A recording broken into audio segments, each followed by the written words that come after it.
very strong light.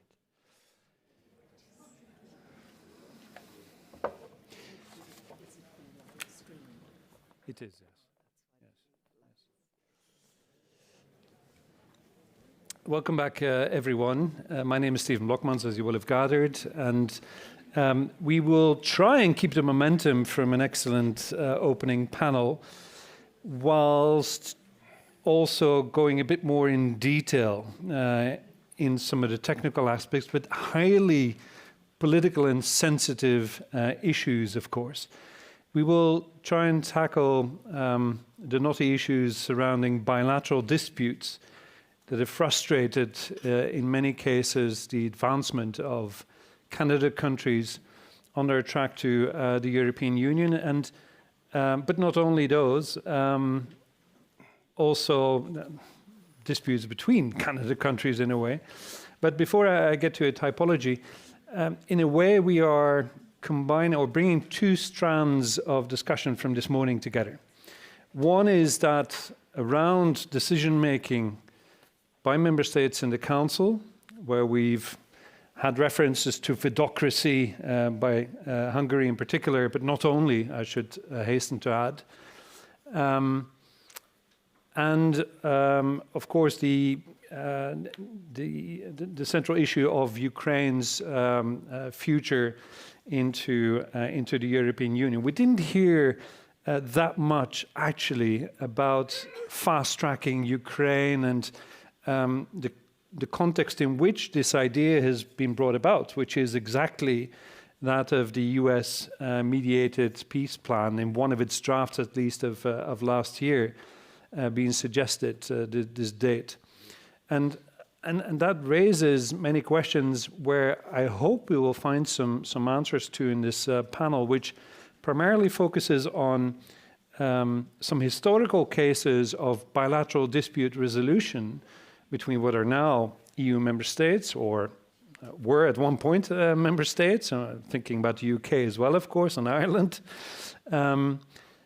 as well as candidate countries on our track now. So when looking at bilateral disputes, there's a whole variety of them out there. The simplest distinction is that, of course, between those member states and individual candidate countries. We have talked about Hungary, Ukraine. We don't actually know precisely what Budapest has formulated now as its objections to Ukraine's progression. They have referred to minority rights protection in the past, language issues primarily, representative rights of Hungarian citizens in Ukraine as well. We have, of course, the long-standing Bulgarian holdout against North Macedonia, which in a way has been uploaded onto the EU level in European Council conclusions, and thus making it an EU demand for Macedonian constitutional change, primarily over language issues yet again, but not only. We'll hear more about that. And we have, of course, well, the presidency holder now still occupied in the north as far as Turkish troops are concerned. As far as the past is concerned, if you thought that this was a recent phenomenon, then one could perhaps cast their minds back to the French holdout. General de Gaulle blocked the UK's attempt to join the European Union of a very technical issue. Essentially, the width of the mazes in fishing nets, picked up as an emblematic, example to hold back the UK and say, okay, remind you that if you want to become a member of the European Union, we'll have to play by all the rules. Statehood issues in particular have bogged down in more recent times Canada countries. This goes to recognition of statehood in itself, but also border demarcation issues. We have, of course, territorial occupation in some Canada countries, minority rights, as I mentioned, but there is also economic issues still at play. Some legacies from post-conflict settlements, restitution of property, for example, but also in the environmental sphere, concerns about plants, energy plants in one Canada country, potentially polluting the environment in another. And so you see that both as far as the actors are concerned, as well as the issues at stake, you have a whole variety of bilateral disputes that could spoil basically progress. What this panel is trying to achieve is to bring some clarity to some of the issues that are currently at play, but also to try and move the needle in our thinking process as to the lessons learned from practical solutions that have been found in the past, to see whether they might be applied in the future. And so to do that, Brigid Laffan, Professor Emerita at the European University Institute in Florence, and currently President of the Board of the EPC in Brussels, I thought we might start with you to give us a bit of a historical sense of the evolution of bilateral dispute resolution, and of course, since you're hailing from Ireland, to hear a bit more about that settlement in particular. And then we'll move to Nikola Dimitrov, most famous, of course, for his role as Minister of Foreign Affairs, Deputy Prime Minister, in the lead up to the 2018 PRESPA agreement. So we'll hear certainly much more about that. And last but not least, Aivo Orav, previously, I should say, Estonia's man in Brussels, and now EU head of the EU office in Kosovo and EU special representative there.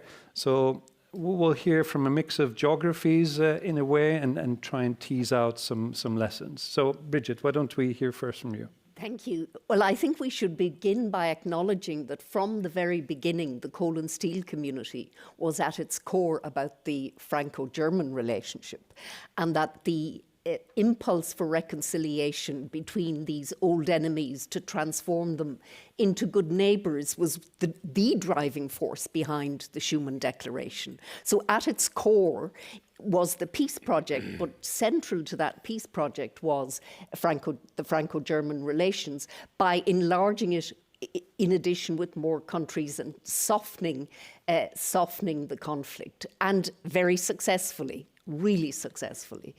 In terms of British-Irish relations in Northern Ireland, the communal conflict in Northern Ireland re-emerged in the 1960s at precisely the time the first enlargement was in prospect for both Britain and Ireland. The dates exactly coincide, but both governments, both the British and Irish governments, were determined that the problem of Northern Ireland would not impact either on accession negotiations or on membership or on what was then the evolving EPC, European Political Cooperation and Foreign Policy. That was a decision by both executives that it was better to try to handle Northern Ireland without uploading to the EU. But the EU played a crucial role in getting the British-Irish relationship to the Good Friday Agreement in 1998. And what role did the EU play? It was not the dominant actor. The dominant external international actor was the United States. But the EU played four roles. Firstly, in terms of framing and framework. The joint membership of the EU altered fundamentally the asymmetric relationship between the United Kingdom, a Security Council member, and a small state, Ireland. It meant that the Irish had a seat at the table with the British, considered themselves as equal, and would, it gave a psychological confidence to Ireland that it didn't have, in my view, before membership of the EU. So framework, it fundamentally altered British-Irish relations. Secondly, the EU proved to be a very powerful arena for different actors. Firstly, the European Parliament. John Hume, an MEP from Northern Ireland, subsequently a Nobel Prize winner, he used the European Parliament to educate the MEPs not from Britain and Ireland on what the issue in Northern Ireland was. And this was manifested in '84 with the Higher-Up report, which was the first European Parliament report on the conflict in Northern Ireland. And that identified the importance of power sharing and an Irish dimension. It also, joint membership of the EU as an arena allowed British and Irish prime ministers and ministers to meet outside the glare of politics. So they could discuss the bilateral issues, but not with a formal agenda, not with the media, etc., etc. The third important role the EU played was that as a supporter of peace. Once there was a ceasefire in Northern Ireland in 1994, you had the first dedicated financial instrument called Peace One. And still to this day, although Northern Ireland, as part of the United Kingdom, exited the EU, there is still Peace Plus, which runs to 2027. And that is designed as a reconciliation fund within Northern Ireland. And then the fourth important role is what I would call the EU in Northern Ireland. And what do I mean by that? It meant that it brought an external perspective about how borders were treated, interreg, border cooperation, and it offered a new language and model of governance that wasn't tied into this visceral communal conflict and divided society dynamics. For instance, regional economists from the Commission would turn up and look at the people sitting around a table and say, well, that's not how we do it in Brussels. You don't divide between nationalists and unionists. You divide by sector, the agricultural people here, etc., etc. So to sum up, the EU was what I would call the water in the fish tank. And we understood very quickly what happens when the water goes. Because, of course, Northern Ireland was broadly settled in terms of the Good Friday Agreement. It offered a system of governance for Northern Ireland today, a system for British-Irish relations, and a system or a means of unifying Ireland if and when the people consented. But then, of course, the British decided to exit. And that was a catastrophe for Northern Ireland, because it meant that what was a border on the island of Ireland became an international border again. And it was simply not possible to have a border again on the island of Ireland. The people living on both sides of that border would not consent. If any border post was put up, they'd spend their weekends taking it down. And of course, you could quickly see the security forces having to get involved, and then potential outbreaks of communal conflict again. So in the end, it meant that Northern Ireland has a special status in the EU in two senses. It is part of the EU internal market, while also being part of the internal market of the United Kingdom. And for the purposes of the international border of the EU, it's not on the island of Ireland. It's formally on the island of Ireland, but de facto it's on the Irish Sea between Britain and Ireland. And then finally, if in the event of Irish unification, Northern Ireland will automatically become part of the EU. There will be no referendum. There will be no accession negotiations. It will, just like German unification, the same will happen. So I would say that the EU was a very powerful presence in the development of solutions to what was a contested border, contested identities. And also we should remember that the country I'm a citizen of, in its constitution, it claimed jurisdiction over Northern Ireland. And we then had a referendum after the Good Friday Agreement. We offered that up for a solution. So again, It's a very lengthy process, very complex process, but one driven predominantly by the two states involved. As member states of the European Union. As member states, which was crucial. Exactly, and which is worth remembering, especially when the political mantra these days is, of course, to not import any bilateral disputes, to not repeat mistakes from the past. But before I come back to you, Brigid, on some of those aspects, and especially on external actors' role in this, I wanted to turn to Nikola. Nikola, you're one of the architects of the Prespa agreement, and so to reach that moment, you've gone through many stages. Aivo was part of that as well, one of such stages in particular.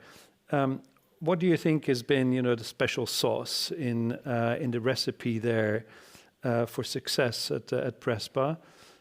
But also, what has happened afterwards can hardly be called a success because your country is still bogged down in yet another bilateral dispute. Yes. Thank you, Stephen, for this opening question. And I'd like to start by underlining how pleased I am to be in Tallinn to talk about this, probably the most important issue of my generation. And our job is still not done, obviously. So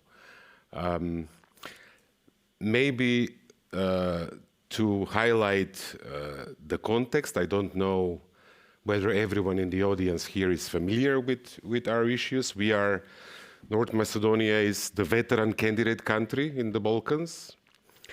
We were essentially starting the process together with Croatia. Croatia joined in 2013, and we still haven't really fully started the process, the accession talks. And the reasons were not lagging behind on reforms. Even nowadays, we are just behind Montenegro in terms of overall preparedness. Montenegro leads the group of candidate countries. We are over there second, based on the reports of the Commission and the assessments of the Commission. But it was because of bilateral disputes, all these lost years. Initially, with our Greek friends, our southern neighbor, member state, I dealt with that problem for 15 years. I started in 2003 as a chief negotiator. I was then a very young ambassador to Washington. And it ended when, as foreign minister, I was also chief negotiator. We negotiated, and I signed the Prespa agreement, named Prespa after the place where we signed it. It's a lake at the border between now North Macedonia and Greece. I think to maybe underline what was said by the previous panelists, this was by and large an agreement made by the two countries involved. Some parties were helpful. We had a UN mediator. He was the longest UN mediator ever, Matthew Nimitz. So he was persistent and patient. But it was, by and large, the two countries themselves. One point I'd like to make is that bilateral disputes can be used by politicians and often to cover up for weak governance.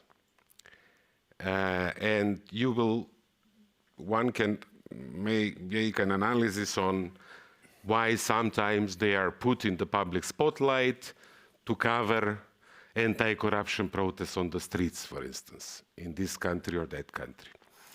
Back in 2017, we had managed to take down our authoritarian leader, who is now enjoying his asylum in Budapest, Hungary, our former Prime Minister Gruevski.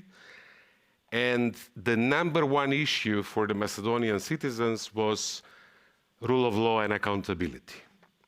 fighting corruption was by far the most important. So this enabled, created sort of a social capital in the nation to resolve that problem that has been dragging us down. There was a resolution to take the country forward.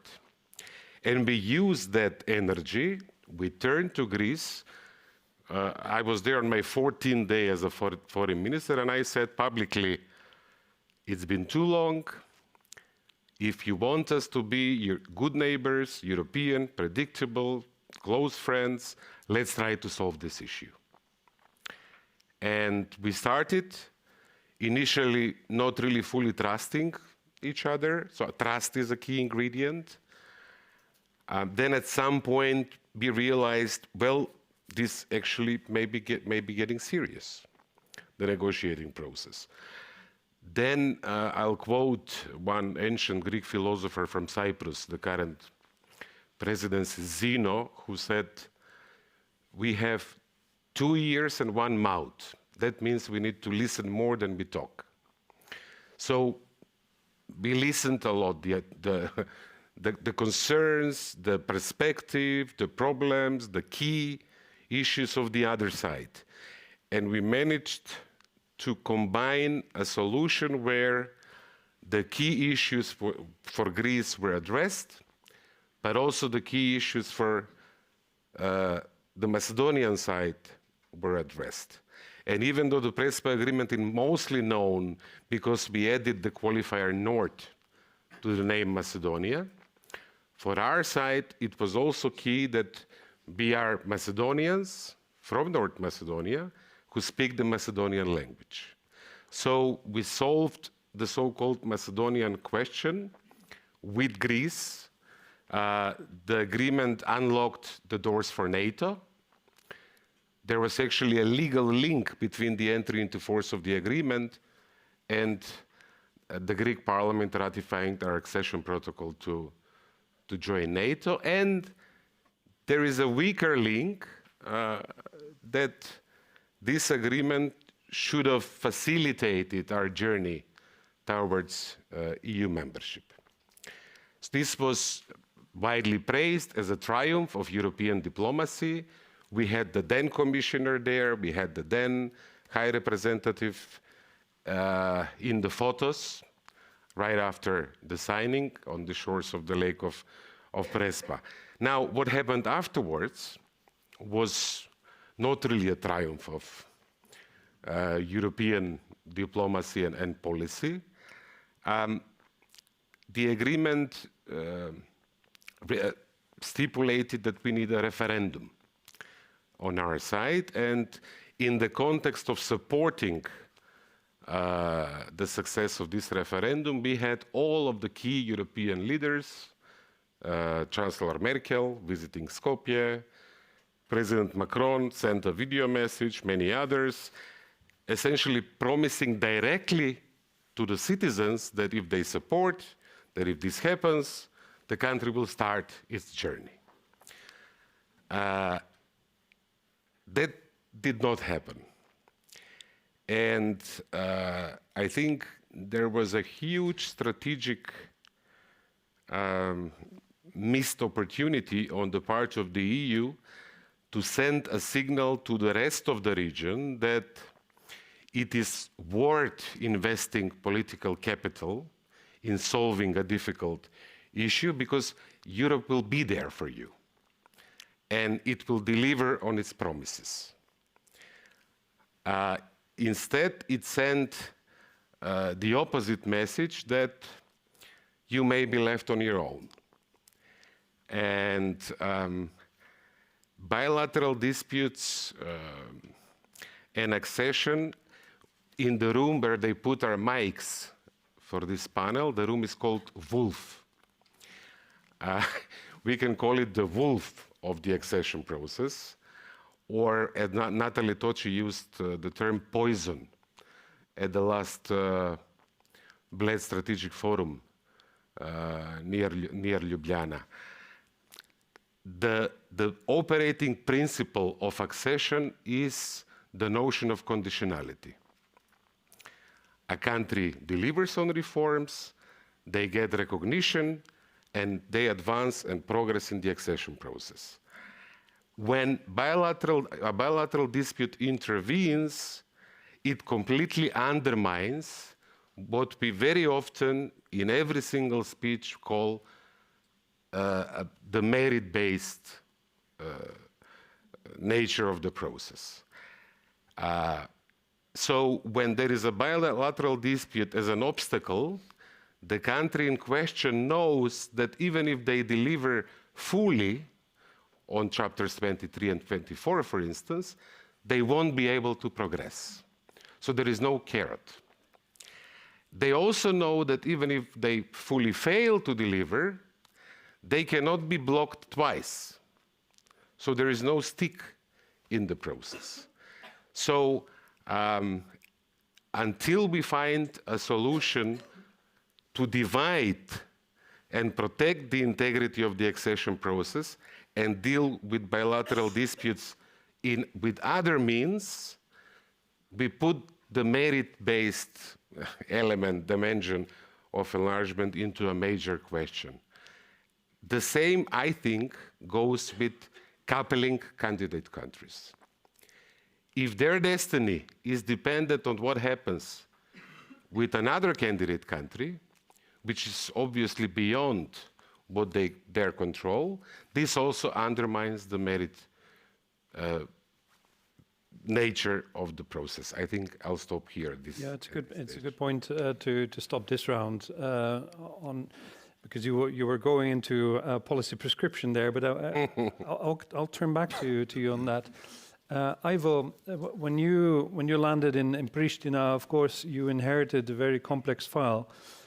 Serbia and Kosovo, to a candidate country and a potential candidate country, do not exhibit the type of trust which was the bedrock for eventually the success of the Prespa agreement, and seem to be moving out of sync politically now as well. Can you describe, first of all, for us a little bit what you have found? And we know that you're not the only one, not the only EU representative, of course, dealing with Kosovo. You have a colleague, Sörensen, who deals with the facilitated dialogue, which seems to have run into the ground of late. Might, of course, be re-energized, but please sketch for us a situation where Kosovo in particular is in a wider bilateral dispute and enlargement process. So, Stephen, thank you very much. I'm very glad to be here. And I'm also very glad that in the university I studied chemistry. Because in chemistry, 2 + 2 is always 4. In history, 2 + 2 can be whatever. And if the two neighboring countries have different approach to the history, then they have much less chances to have a happy future together. Estonia, Finland, our national anthem, the melody is the same. We have never disputed whether it's ours or theirs. But just could you imagine to put this story to the different frame and context? It could have been the source of terrible bilateral dispute or even conflict. We don't have it. All of us know that those bilateral issues have to be solved. And after the Cold War was over, French Prime Minister, when he started his race towards presidency, Edouard Balladur, introduced Balladur Plan to solve all the bilateral issues in Eastern Europe, meaning borders and minorities. He didn't get it, meaning he didn't become president, but this plan was renamed as Stability Pact, and as a result, there was agreement between Hungary and Romania. But those issues need to be solved. So Nikola just explained how Prespa agreements was signed and done and negotiated between two countries. It's remarkable, without mediator. Of course, there were a lot of people afterwards on the photos, as you just mentioned. But usually, those disputes cannot be solved directly. The mediators are needed. And the job of mediator is a terrible job. Nobody loves you. And even worse, if one side starts to love you, means that you are doing this job wrongly. And I know it quite well because before Prespa agreement, there was another story in Skopje when I was head of EU delegation. Together with US ambassador, we had to mediate the talks between prime minister and opposition leader to solve the huge political crisis. It was done, Pershing agreement. So prime minister has to resign, new elections, special prosecutor, and new government came, and then this government, where Nikola was foreign minister, was able to solve this long-standing issue, so important for North Macedonia, so important for the European Union. But the EU cannot, who usually should be the one who mediates the talks? Of course, in Europe, European Union, in case European Union country is not involved, because otherwise one side will not see as impartial one. European Union enlargement is back after 2022. And if we say it in Western Balkans that this is because of Ukraine, nobody loves to listen to it because immediately automatic question is, do we need a war here so that you will take us more seriously? No. We don't want to have a war, Russian aggression in Ukraine. But this opened the possibility for all others as well, and this has to be utilized now. Russian influence in Western Balkans, we are talking a lot about it. But actually, Russians don't need to do much as long as Kosovo, Serbia issue is opened.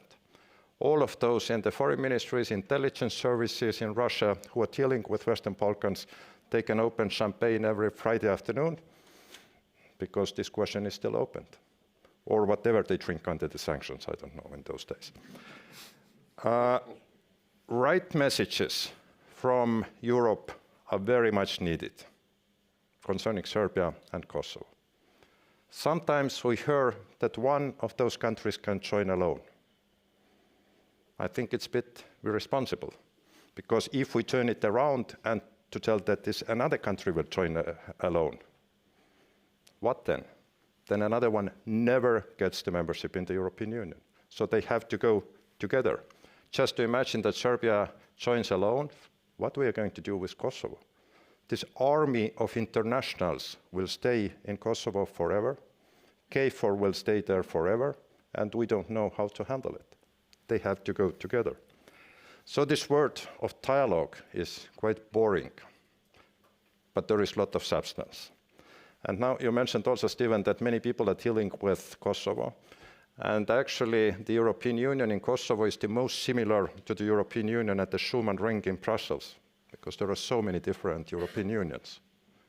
But I'm so happy that I see that we are working very closely together in the same direction, and we don't care whether it was done by one special representative or another one. This is European Union who is doing it. And now I think the story in Kosovo has changed, because in a certain moment, Kosovo didn't have trust towards European Union anymore. When Kaja Kallas visited High Representative Kosovo in May, it was a very difficult visit, but very constructive one. And after the talks, we haven't seen any closures of those Serbian institutions anymore in Kosovo. There was one case, but this was fixed in September. So our message has been that those things have to be done through the dialogue. And we are talking.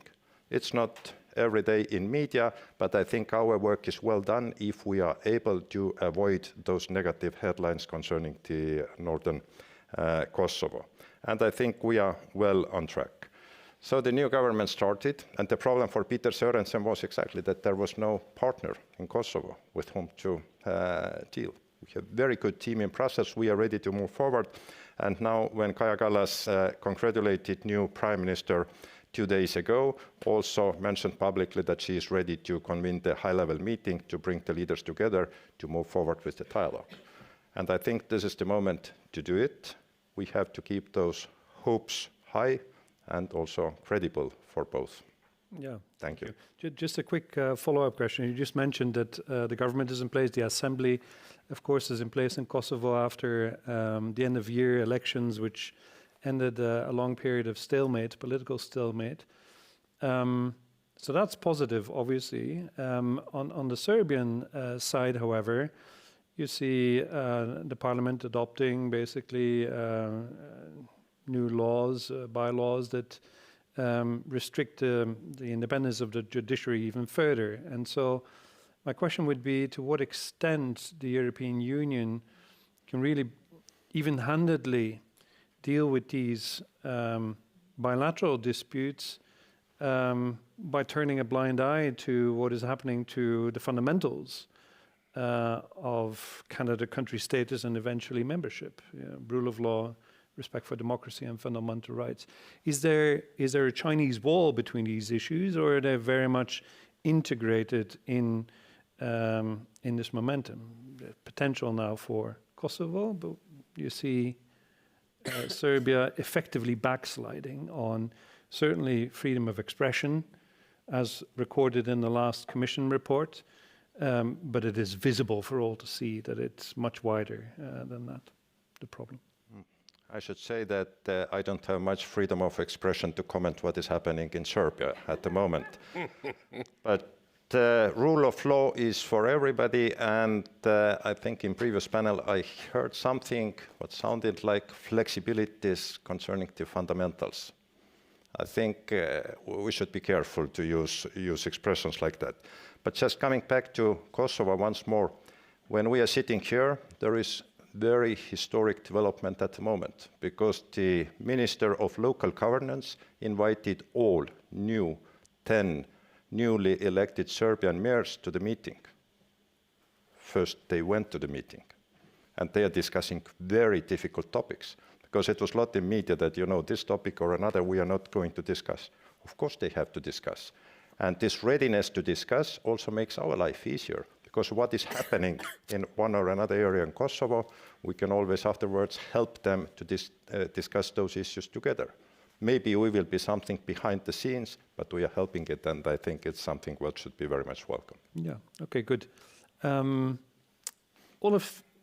three of you have mentioned the helping hand of external actors. Just the Presino agreement with US counterpart. Brigid, you also refer to the American role, certainly early on in the process, but also later, in fact. Nikola, you've referred to the United Nations. If I turn back to Kosovo, the Red Cross, the ICRC, is playing a part now in a special commission for the facilitated dialogue between Serbia and Kosovo. So what role can those external actors play, and at what point in time is their impact greatest? So something that we haven't talked about, if you don't, just very quickly, we're talking very much of conflict resolution, but in my view, many tricky issues that involve contested identities, languages, historical grievances, borders, are very hard to resolve. So that's the baseline. And so we also need to talk about conflict management and not just resolution, because what in fact is happening in Kosovo, that's trying to manage a conflict to a better place where you may then get guardrails and supports and whatever. So I think it's important to think it takes time, and that conflict management, framing the conflict, what are the issues, who are the trusted actors, and then as much agency as possible to people on the ground. In the end, these agreements stick only if it can't be externally imposed. So to get to the question on the external actors, they can facilitate, mediate, generate ideas, support, both materially, financially, technical expertise and all of that. But no top-down imposed solution will stick. So in my view, the timing is critical. It is when the actors involved are most ready to move to another phase. And of course, you also can use carrots and sticks matter. If it's all carrots and no sticks, then that doesn't work. But if it's if it's all sticks and no carrots, that doesn't work either. And then I think there's a real issue for the EU, and particularly in relation to your country, in the sense that it became the bilateral issue with Bulgaria became embedded in the enlargement process itself. I think that's extremely unhealthy, unhelpful, and is actually allowing for a situation where there's disproportionate power vested in a member state vis-a-vis a candidate state. So I think the EU needs to distinguish, and I think your report does that very carefully, between acquis related, which is the enlargement process, and then the non-acquis related issues. You have to have a different track. Right. Is that how you, does that resonate well with you, Nikola? Greatly. Yeah? Okay. Yes, I mean, you said a resolution which is imposed top-down, they don't stick. It's not sustainable in the long run. I couldn't agree more. And I think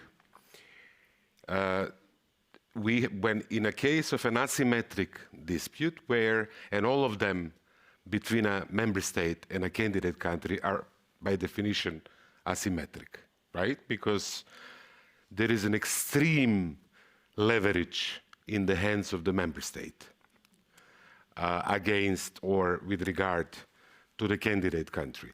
And it's so tricky, this leverage, even from the perspective of the member state, because if they use it fully, then we are in a situation where we have an imposed solution that is not balanced enough. The Prespa agreement, you can criticize it, you can agree with it, but even criticizers eventually agree that it makes both sides relatively equally miserable or relatively equally unhappy. Whereas in other situations, if you have one party that is victorious and the other party that is a loser, this is not a solution. You haven't solved the problem. You have only invested in animosity. And all the opinion polls in the last years in North Macedonia put Bulgaria as the #1 enemy of the country. This is exactly the result of this full asymmetry. So it takes leadership not to use this leverage to the fullest. Because in the long run, it also works against you. But it's not easy, it's a temptation. That's why there is responsibility among the other member states to try to balance within reason, maybe this is asking for too much, so that this one member state is not doing it to the fullest. And I think here comes, again, the discussion on QMV, on qualified majority voting, where it was mentioned in the previous panel. I think the Secretary General of the Estonian Foreign Ministry also talked about it. I think there is one point that I'd like to make. I think the debate is still too binary. And there are so many shades of gray between full unanimity and qualified majority voting in the interim stages of enlargement. Letta, the former Italian prime minister, suggested, why don't we have a super qualified majority where if you want to block a decision on enlargement, you need to find 2 more member states to support you. So unanimity -3 in a way. So in this case, Hungary will have to find 2 more member states to support their position to block the opening of the fundamental cluster for Ukraine. This is exactly what Ukraine might fear. I mean, the way that the enhanced cooperation format was found to actually agree on the 90 billion euro aid package for Ukraine in the December European Council. -2. Was -3 because the Czech Republic also needed to be convinced. But I see the point that there are many variations between QMV proper as defined in the treaties and unanimity. And also the scope of application. What are we talking about, right? Yeah, yeah. So, but when one member state can block everything, then the process falls apart. And I think we have to face that reality. Yeah. Can you also say a little bit about the external actors' involvement? I mean, I don't want to mischaracterize you. You did say that Nimitz in particular, was there from the beginning and saw it through as a UN mediator, but it seemed to suggest your opening comments that the EU only appeared, for the photo op and was not really involved during the process. Can you maybe refine that a little bit? There were external actors that were helpful, not really overplaying or over-interfering, but essentially whenever we had, it's sort of a roller coaster negotiations. And before you reach this point where both sides feel that they have more to lose if they fail to do it, finalize the agreement. And that point I felt directly, I still remember. There was a point where with my counterpart, Minister Kotsias, we felt like allies defending the possibility to actually solve the problem. And we had been attacked by our compatriots on both sides of the border who are against the solution. So if we started as, he's the representative of the other side, we ended as, on one side, supporting the agreement, defending the resolution of the problem, and we were both criticized and threatened even by citizens or political leaders of this or that party from both sides of the border. Now, in some key moments, there was this benign, friendly, I wouldn't call it an intervention, but engagement, let's say. But it was not by officials of the European Union, in my personal judgment. Maybe a particular one or two member states of the European Union, more than the institutions, but they were not there for the photo op. For the photo op, we had representatives of the institutions, which is fine. I even joke with my now friend Kotsias. I mean, foreign ministers are there to do the job, but not to take the credit. The credit goes to the prime ministers. And if we failed, we would have taken the blame, of course, not the prime ministers. And I think this goes also for the officials of the, at least in this case. Yeah. So that's, I'll stop here before I say something that will be, better not to be said. Okay. Aivo, I couldn't help thinking, also triggered by a conversation I had with someone here in the ministry, that the US, of course, has played an important role in trying to bring Serbia and Kosovo closer together. There was even a Washington agreement signed between Serbia and Kosovo under the auspices of the US government. Can you say a little bit how that may have helped, get the process back on track or accelerated? And perhaps you feel again less comfortable in commenting by extrapolating that type of model to conflicts which are going on at the moment. I mean, the US is heavily, in some cases coercively, trying to bring Ukraine to accepting all kinds of aspects of a future peace deal with with Russia. And so I wonder whether there lie any kernels of, of truth or source of inspiration which can be replicated elsewhere. But so please tell us more about that particular moment in the normalization process between Serbia and Kosovo. So the cooperation between US and EU has been always there on Western Balkans. And when I mentioned this Pershina agreement with US ambassador, we had coffee every morning just to think how we are going to act next. So we did everything together.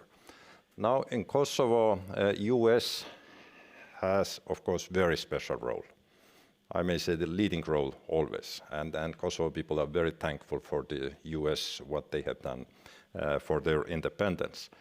And I should say that we are working very closely together with US at the moment also. So there are no differences.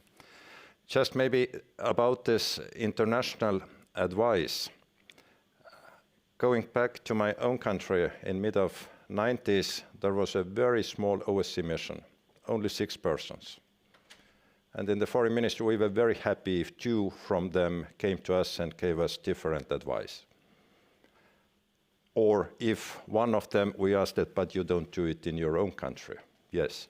I mean, I have seen it quite often. Diplomats don't know what is happening in their own countries and what legislation they have, while giving good advice for others. So in Kosovo, Prime Minister Kurti has learned well, because if he comes to ask from international community whether I can do it, then the first reply is wait. Don't do it. And if already you have don't do it, then it's very difficult to do it. So that's the reason he did a lot of things, just informing a few minutes before the international community that he's going to do it. Now, when I mentioned this visit of High Representative Kaja Kallas, this was the change when they started to listen. Just before this visit, there was a closure of a big water company in North Kosovo. And as European Union, always we made a statement, told how concerned we are, and those things have to be done with the European Union.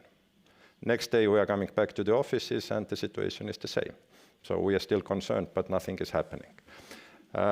With the water company, it was a precedent, because then we came in, because we realized that Kosovo government needed those Serbian engineers and many other people to work in the Kosovo system. And those Serbian people needed to get the job. And we started working with it. It's exactly what the second part of our statement, do it together with the European Union. And we are doing it now. This process is more or less in the end. It shows for both, for the government, that things can be done, and also for Serbs locally, and also in Belgrade. So that there is almost zero trust between the government and Serbs living in the north, but there is trust towards us, and we can help. And in this way, I'm also saying to my colleagues that if we are going to make a statement already, it means that diplomacy failed, and we have nothing else to do anymore. So we try very much to work in this direction, less statements. Thank you. I'm about to open also to the audience who's been very patient listening to us. There are many other disputes, of course, that we can think of. We tried to, in the report that Brigid referred to, at least give a glimpse of the wider landscape, and without pretending that this is exhaustive, academically speaking, so to say. The type of disputes, especially that Ukraine is up against, that Moldova is up against, are yet of another category, of course, because they deal with a self-proclaimed great power that uses might to be right. And so part of the dispute as a resolution there takes a path that goes through Moscow, which is even more complicated. And so I wondered if perhaps you could, Brigid, that's easiest for you and also for Nikola, to think a bit broader about the EU's role in conflict management and resolution. There's talk now, of course, about appointing a special EU envoy, or an envoy that might represent an even wider and disparate group of states including Canada and some member states, but not all of them. And so, what role is there really to be played for Europeans and the EU as an institution in further conflict management and dispute resolution? So the EU is the only available institution in Europe that can deliver through membership prosperity and peace on the continent. There is no alternative.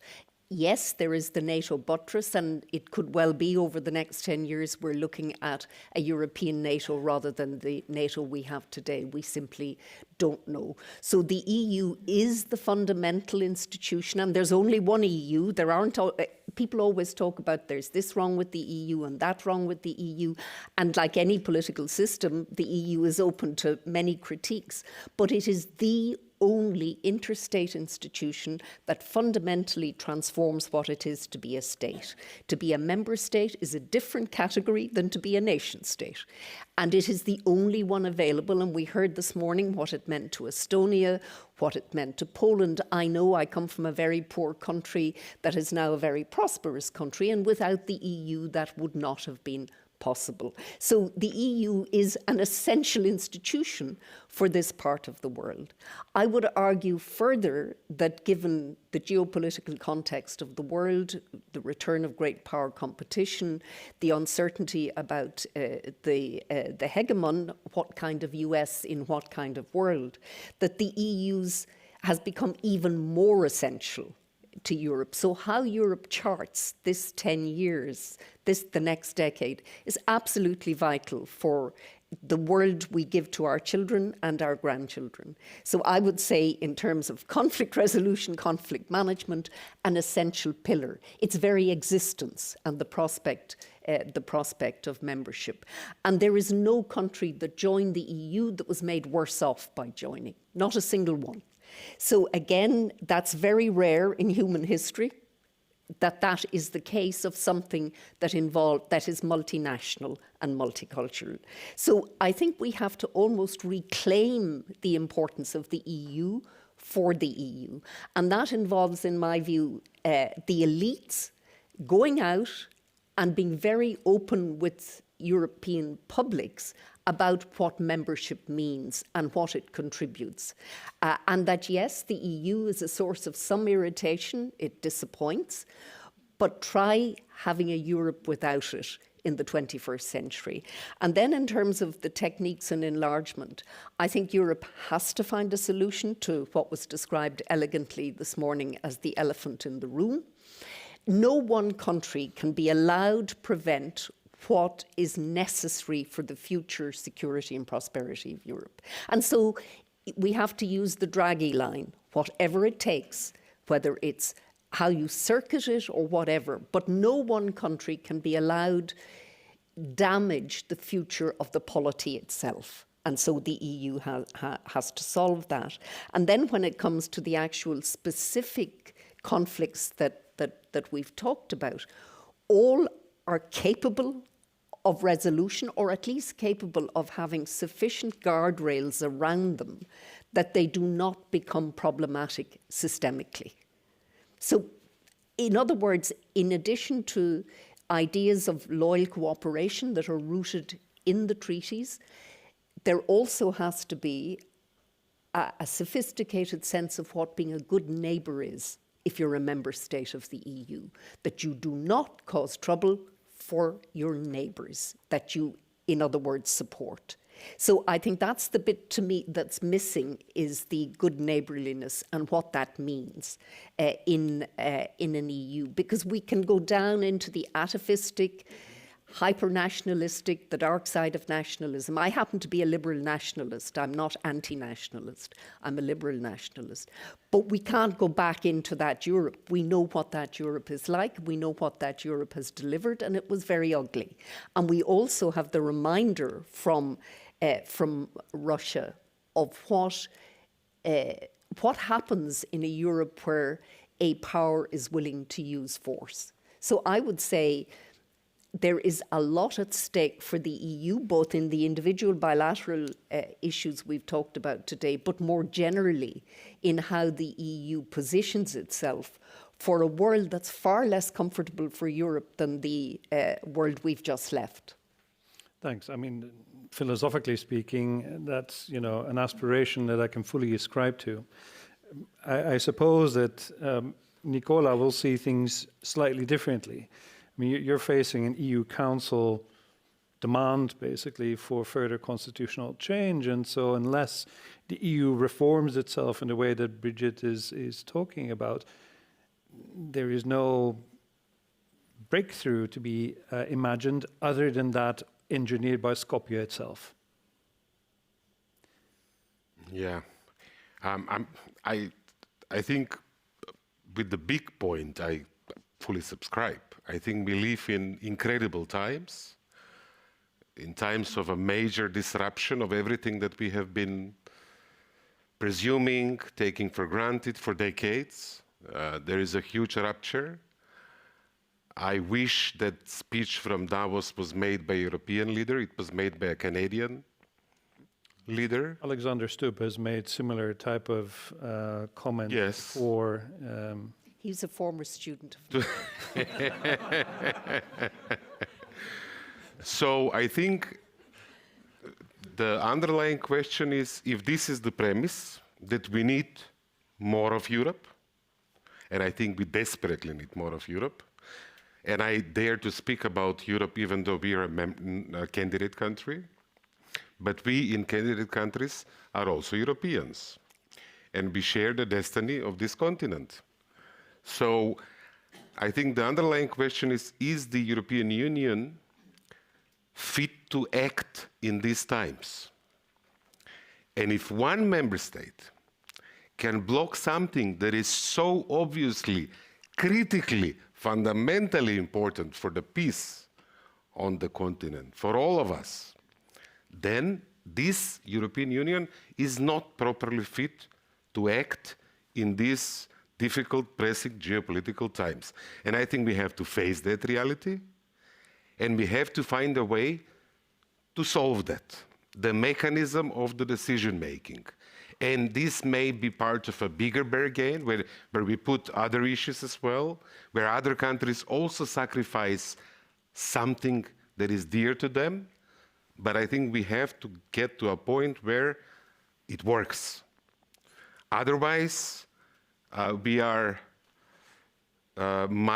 kilometers away from where Europe needs to be to guarantee its security, to put more of that responsibility on our own shoulders, to be more predictable, to defend this way of life in a way. And I think these are the formative times to make this change. And I don't think it's going to be easy, but it has to happen. So now back to our microcosmos. We have bilateralization that has become embedded in the European, in our negotiating framework, the Council conclusions, and I believe in miracles. I think the Prespa agreement was a miracle. I don't think this is impossible, although it makes it more difficult now. And I think there are ways to find a way forward and maybe remedy some of the mistakes done. But I have to say the responsibility is not only in Skopje. The responsibility is shared in the triangle of North Macedonia, Bulgaria, and European Union and Brussels. And with some leadership and vision, I think we can make this a win-win-win triangle, or we can continue to have this an unpleasant, too complex situation of a candidate country that maybe it's not that important. All of us in Europe are very important. And regrettably, my country has become an example of how not to do enlargement. And this is a dark spot, I think, on all of us. But we don't help our hand by complaining how unfair this has been, by further self-victimization. I think we act, we find something that is rational, and we go to friends and say, help us please fix this. Yeah. And one day, I think, and I hope that all of us in the Balkans will reach the level of political maturity that we see in these countries here, in the Baltics, in the Nordics, a day where it will be impossible to score political points by undermining your neighbor. Because we are small nations and we can do so much in our region if we do it the other way around. If you make your country great by treating well your neighbor. And I don't think this is impossible to do, but it will take leadership.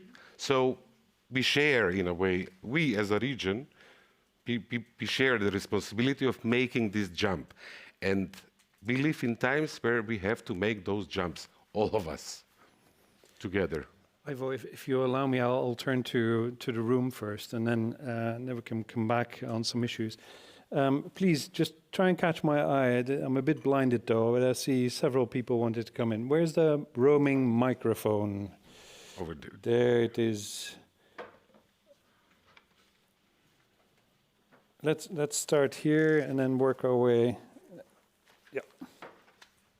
Please introduce yourself. Thank you so much. My name is it working?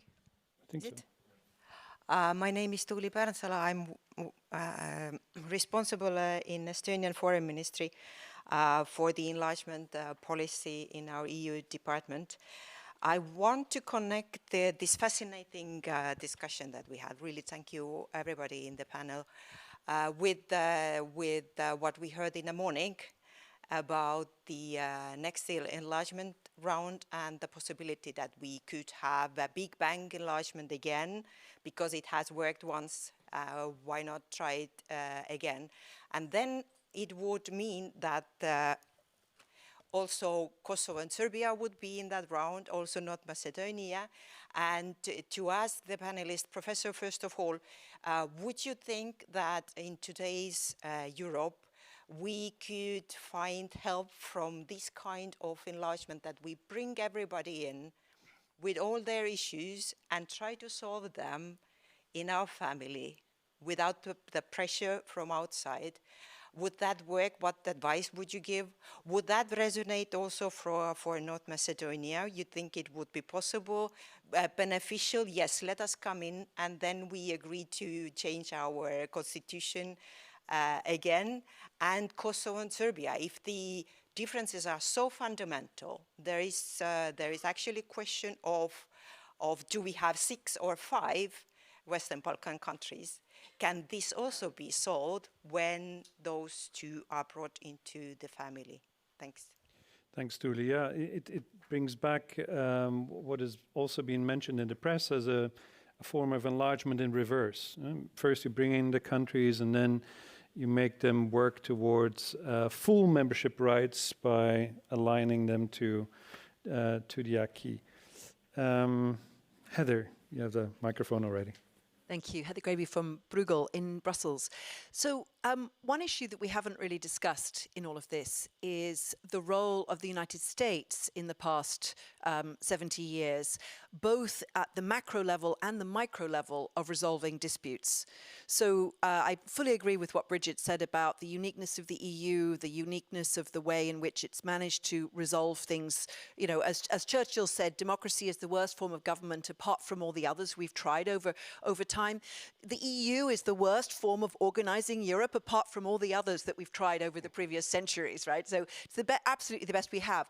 But it has been very much helped by the benign umbrella of the US security guarantee and of the US supporting European integration, often overtly, and also at the micro, so that's the macro level, but also at the micro level, it was George Mitchell, the US senator, who presided over the Good Friday Agreement between the UK and Ireland that brought the troubles troubles to an end.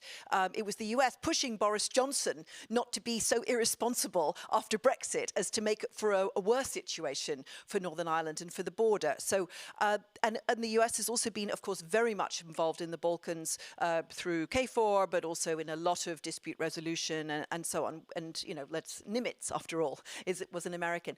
And so what do we do with the US either not involved or in fact being instrumentalized by actors in the region, for example, Republika Srpska, to try to cause division? Do we just try and ride it out, that maybe there'll be another president and the US will go back to its former position in dispute resolution? Do we just hope for that? Do we as Europeans have to try and keep the US out of our bilateral and other disputes? How do we deal with this if the US can now be involved as a malign actor even in these issues? Great, thanks. Well, not great, but good question. In the back. Yeah. Certainly not. Not great. Hi, I hope this is still on. My name is Imarko Chukali. I work also at the Ministry of Foreign Affairs and the Department of Policy Planning. My question is, I suppose, perhaps a bit more philosophical in nature and perhaps also more long-term. We've mostly talked about territorial disputes, which I understand is a very hot topic. But Canada was also already brought up. We mentioned Georgia. Now, I'm very interested in the future of the European Union as a concept, and specifically where we draw ideological and/or territorial borders. Is there a natural end to Europe? Is commitment to EU values and norms enough?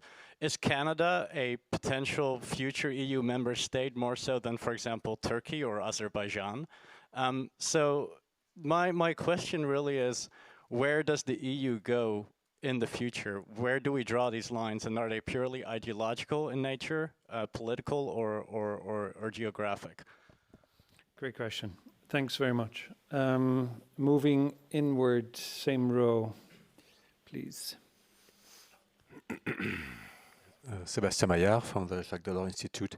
A question on Kosovo. We mentioned, of course, the bilateral dispute with Serbia, but there are also, as we know, 5 member states that do not recognize Kosovo as such: Cyprus, Greece, Slovakia, Romania, and Spain. And this has not changed at all over the years. And what kind of pressure, what kind of any movement there is can be done to because we cannot have any big bang or have any way forward without this long-standing dispute. And the second question, perhaps quickly on Serbia.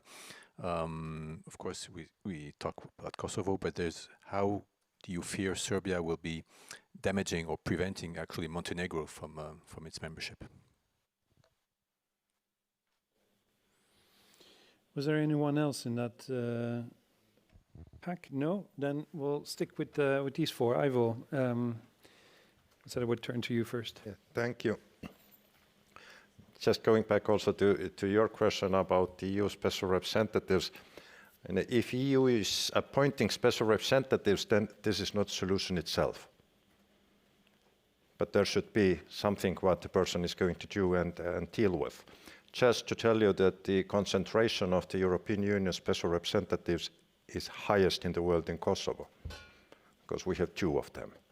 And we are working very closely together, and we try to solve the issues. Now about the Big Bang.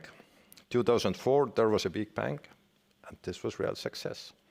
But for us in Estonia, when 1997 we were invited, international media was writing that Poland, Czech Republic, and Hungary were invited. No mentioning of Estonia, no mentioning of the country what the commissioner was representing, or she was representing before. So it was clear for us that we have to be as efficient as possible, not to be forgotten. Then US on the ground. I mean, we have to be practical. And at the moment, I see that we can work together in the same direction, and I think this is good. Now, where are the borders of Europe? Now, remembering being a young diplomat, 1995, there was in mid of 90s, there was in Budapest the OSCE meeting, and then my ambassador had a lunch with one of the ambassadors of the big EU countries. And then we made our case that we want to join European Union. And this ambassador doubted, what? I mean, you, okay, so, but where is the border of Europe? One day you are going to talk about Moldova. And this was it was kind of like absurd from his point of view. 5 no recognizers. I was political director in the foreign ministry here in Estonia when those talks were going on in Brussels secretly, how to recognize and how to deal with the independence of Kosovo. Foreign ministers were in another room, there was media, but political directors, including American one, Dan Fried by that time, we had those talks. And we had the same dilemma in Estonia. Should we recognize? Because we could have easily turned it around, that because of Narva, I mean, one day Russia could use it as an argument that we recognize Kosovo and this is the reason to try to attack my country. And our thinking was that if they want to try it, they do it anyway, whether we recognize Kosovo or no. And we went for the recognition. And we were among the first ones who did it. Now there are 5 cases, yes, and it's very difficult to change this policy internally in all those countries. So that it's absolutely clear that Kosovo and Serbia have to go together. And as we are hiding the real substance behind the words of dialogue and normalization, we all know what it is, and then hopefully it will be easier also for those non-recognizers to design their policy. Surely you can comment on it, but I've picked up on rumors in Brussels corridors that Spain might be changing its position on Kosovo so as to at least allow the European Commission to make an assessment on readiness for membership, if, of course, the whole statehood issue is kept in the background, so to speak. So there might be some movement there. Nikola. Aivo just mentioned that the Estonian example of having been excluded from the first political messaging that which was sent to Hungary and others, actually, led them to energize themselves. But do you think that might happen for North Macedonia? I mean, the European Commission has now basically labeled 4 candidate countries key enlargement partners. Is that moving the needle at all in Skopje? I've noticed these last weeks that the government has picked up the dynamic on the reform agenda. That is now chaired by the Prime Minister himself. They have weekly meetings, and there was a recent delegation at the working level from Brussels that also shares this impression, this perception. It was DGNS people. So I think in the right context, it can be helpful. I think it's also helpful that somehow the Montenegro factor, that there is a perspective that is becoming tangible, also helps. Let's do our best. Maybe we are not there yet, but I am one of those who is behind the scenes, but also publicly trying to, because I think this is a time of all of us seizing opportunities, doing everything, assuming our own responsibility. So I see it. On the borders of Europe, I was in a member state in an important office, and I vividly remember I was told, imagine, I mean, the countries of the Eastern Partnership are not in Europe. And this was not too long ago. So I think, I don't know whether the European border can go over the Atlantic. But this is, I think, challenges and geopolitics makes this now clearly the countries of the Eastern Partnership are within Europe. But so the including answer to that question is geopolitical alignment is certainly become a much more elevated condition for progress. Absolutely. Right? Also mentioned by Commissioner Kos, in fact. And one point on this big bang, and especially Serbia-Kosovo. I think the ingredient that has been missing to solve this problem throughout these years has been a serious, credible European integration on the table. I think this is an extremely difficult dispute to solve without and separately from a vision of all of these countries being member states. And the sustainable long-term solution for the Balkans is all of us reform, we become more and more like-minded, borders matter less and less.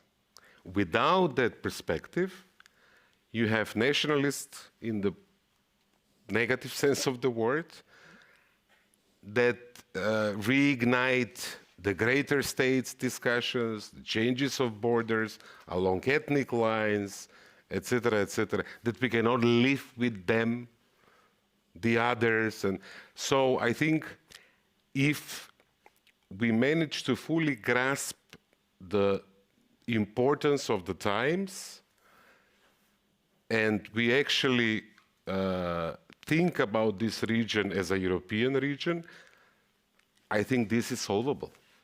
Kosovo, Serbia is solvable.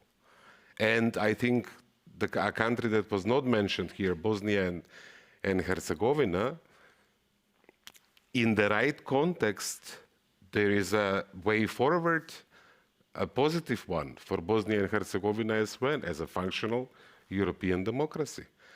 So I think if we put in the bigger context of the region a credible European offer, this becomes possible. It's an important point, I think, which you just touch upon, not just for Bosnia and Herzegovina, where the solution to the constitutional woes, might not be coming from above, from the heavens, so to speak, through a UN Security Council resolution that kind of declicks, also the constitutional constellation there, but actually from below, where people start, cooperating with each other and, putting pressures ultimately on their own political leaderships, democratizing the state itself. In Moldova, others are much more, better placed than I am to comment on this, but the integration process of Transnistria, I'm looking at Julian Groza there at Ypres and Chisinau, is of course a way of depoliticizing issues of nationhood, so to speak, to prepare the ground for integration, not just of the country, disputed territories, but also the EU itself. Before turning to Brigid, still on Heather's question, the US micro and macro influencing there, and you touched on Bosnia-Herzegovina as well. She did too, when she referred to the linkage with Republika Srpska. Dodik is, I think, in Washington at the moment, with US sanctions just having been lifted. So what is the role of the US here in conflict management and dispute resolution? Facilitator, spoiler, and or? Yeah, imagine having this discussion a few years back. Who would have believed? I served in the U.S. It was one of the White Houses, the good examples there on the Hill, and I think, and they're not hiding this. It's in their speeches. They don't want to be as present in the region as they were. In the experience of the region, EU has been the talker and the US has been the doer. With boots on the ground, with decisiveness. And I think, but they themselves now, in several speeches, the Deputy Secretary of State, I think on the anniversary of the Dayton Agreement, for instance, in Dayton, said we don't want to have this role anymore. we urge you to take more responsibility in solving your own problems. So I try to, my take from this new reality is that we need to become, to rely more on ourselves. And I think the EU role in the region should and will inevitably increase. And I think we need to be pragmatic. As long as we can work together, great. But I don't think that we can count on that togetherness, that is going to be simply there. We don't know. If it's there, great, but we need to be ready to do more, both the EU, but also the countries of the region. Our own responsibility. So, and maybe this is healthy. Maybe this culture of complete dependency on this, on security, on strategic issues is not healthy. Maybe it's healthy to become more independent and self-relying. Yeah, if you're sitting in Ukraine at the moment, of course you're doubting whether a diplomatic solution might actually be upheld by Washington in the medium to long term. But I take your point that more generally speaking, it's of course a good thing for Europeans, to enhance their strategic autonomy. Brigid. So on the Big Bang enlargement, which is a great question, I think we should remember two things about that enlargement. One, it happened in extraordinarily benign conditions, on a wave of optimism after the collapse of communism, the end of the Cold War, democracy rising across the world. So countries felt optimistic about the future. Secondly, it was a highly competitive process in that once the EU laid out the principles, the Copenhagen criteria and all of that, the candidate countries had a capacity to, in a sense, it was almost like a Champions League. You get in, you do your best, and you put pressure on the EU by your performance. So in my view, the Big Bang enlargement, if Berlin had Bonn Berlin had its perfect enlargement, it would have been Poland, Hungary. It would have been a small enlargement, but they got a Big Bang enlargement, and they got a Big Bang enlargement because the countries of East Central Europe were determined to join. They did it. So we translate that into the current climate. Firstly, we don't live in benign international environments. The EU has been through multiple crises since 2004, 2008, really deep crises that shook the system.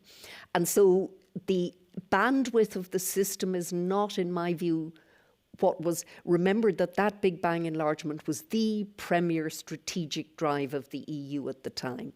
Now the EU is confronted with having to become the predominant supporter of Ukraine, having to retrofit its own security and defence capabilities, having to re-find competitiveness and prosperity, having to deal with great power competition in an uncertain world. So I wonder whether or not, so in other words, one would have to sketch out scenarios, what that Big Bang looked like, and what are the scope conditions that would be required to deliver it.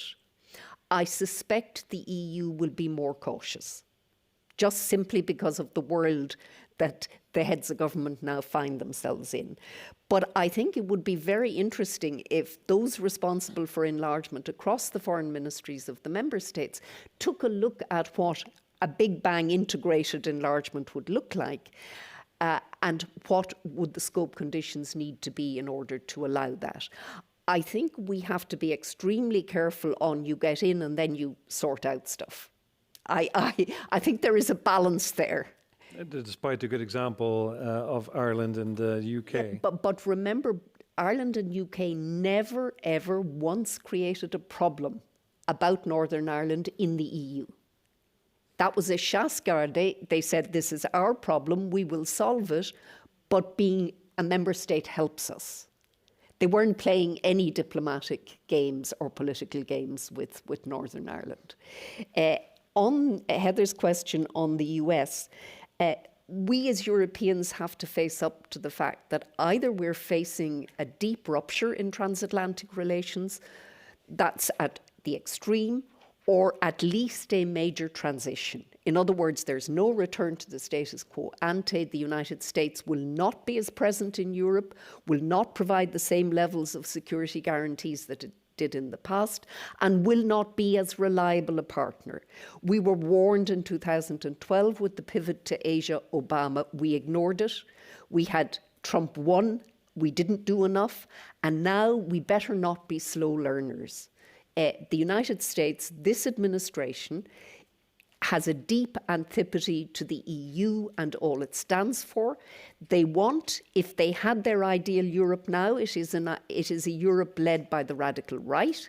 It is a Europe of so-called sovereigntist nation states. I mean, I just listen to the narrative and the discourse on Europe.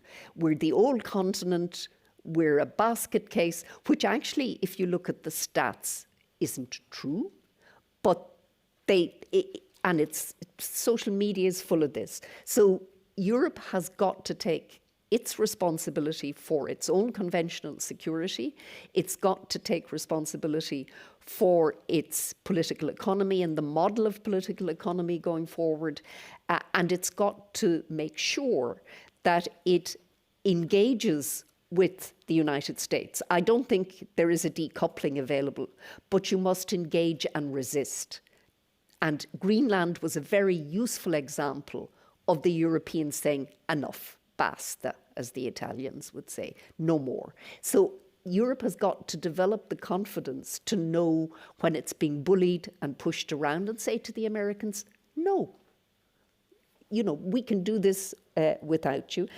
So I don't see a disengagement from the US, but Europe would be very foolish to think it doesn't have to resist and deal with the kind of erratic regime that now exists. We've also got the big elephant, another big elephant in the room, American tech, and how it is driving our societies, safety for our children, etc., etc. So we've got to face up to a lot of tough stuff with the Americans, but then China is not the solution either. We've got to navigate, hedge, de-risk, shelter, balance, all the techniques. Europe has got to become much more sophisticated at managing a world that is not the world Europe likes. We love multilateralism, rule of law, institutions, and we like having time to get stuff done. That's not the Europe that your EU finds itself in now. I have no doubt that Europe will come, the EU will come through this. I don't buy the disintegration dynamics and all of that. I don't see the evidence. But is it going to be extremely tough on governments? Governing in Europe is a tough business now, but also for publics. And then finally, on the philosophical question, I think these are, in the end, geography plays an important role, but so does politics and geopolitics. The treaties do say European, so I'm not sure Canada meets the criteria, other than in a historical sense, but then so too would the United States in a historical sense. So that mightn't be a good idea. Maybe in a socioeconomic, political sense, there might be closer. Will there be bans of, and we could talk about the Carney speech and the role of middle powers. That was a very Canadian speech. The Europeans have the EU, which does combine middle and small powers. But I do think that you will see, as we're already seeing, much more cooperation against those states and international organizations committed to retaining as much multilateralism as is possible in our world today, as many rules and international law as is possible. And so the candidates for that are obvious, and they're across the world. Thank you very much, all three of you. My main takeaway from this very wide-ranging conversation we've had is that perhaps the solution to all of these bilateral problems lies not in each and every one of them, but by making the problem even bigger, and then solving it in one big sweep. Let's see if that really works. nevertheless, I hope you enjoyed the conversation, and on your behalf, I would like to thank the three speakers for their excellent contributions. Thank you.